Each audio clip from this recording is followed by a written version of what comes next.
houses has become an increasingly popular thing to do these days when it comes to making a pretty decent amount of money in the real estate game. But what does it really have to do when it comes to our love lives? Are there any close similarities to flipping homes and finding the true love of your life? I'd like to think so. So consider these viewpoints. And when somebody's looking to flip a home to make a profit, they start by locating a home or building that's in bad shape. Perhaps it needs a major renovation due to its age. The roof leaks, the kitchen and bathrooms are outdated and old, and the landscaping is overgrowing with weeds. Something like that. When flipping a home, turning it into an as new condition as possible will determine how much you make when you put it on the market and you sell it. By using the best materials that you can afford, as well as putting time into showcasing the property, the design, the blueprint, these will all determine how much you end up making at the end of that deal, But on the flip side, there are those that cut corners on the rehab of their home. They use lower budget materials. They have a poor design, poor blueprints, and this can come back and hurt them. Lawsuits can occur, money gets wasted. I'd say it's a very poor return on the investment. But again, both of these entities exist out there today. There are those that put the quality time and effort and materials into their rehabs, and then there are those that cut the corners and just get by on theirs. So how does that have anything to do with our personal lives, our love lives, Now, if you're like me, you've been in several relationships throughout the course of your life. And when it came time to ending one of those relationships, what sort of rehabbing were you doing before entering in that brand new relationship? Were you rehabbing yourself with new quality habits?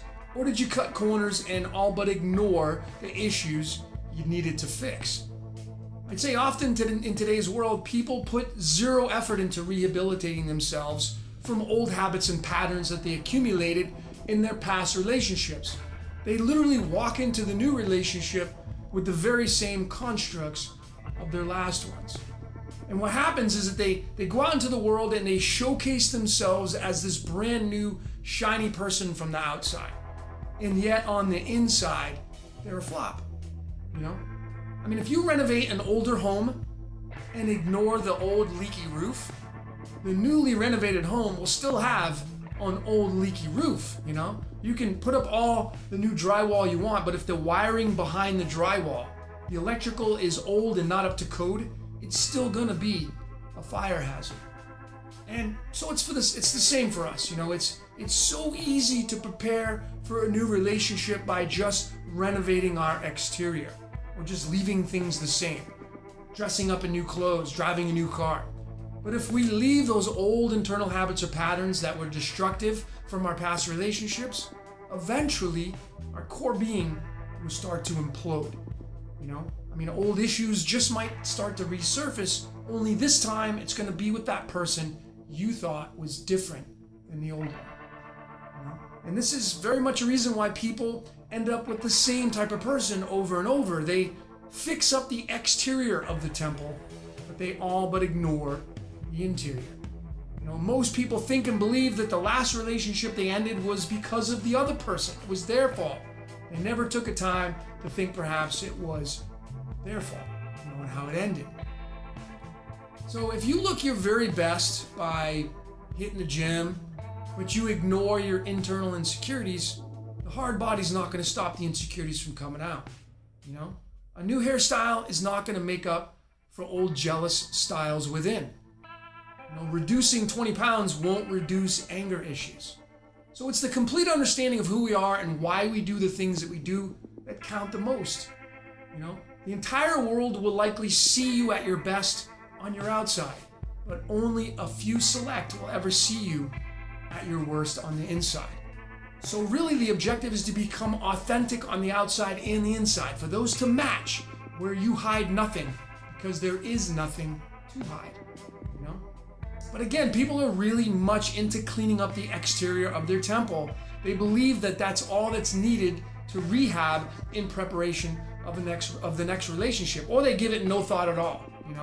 But just remember, like attracts like. So if you didn't clean up and rehab the interior of your temple, the person you meet now and start to date probably didn't either, you know? I mean, if your roof leaks, their roof's gonna leak, you know? So if you wish to attract the very best love partner possible, consider your current blueprint, you know? How are you designed?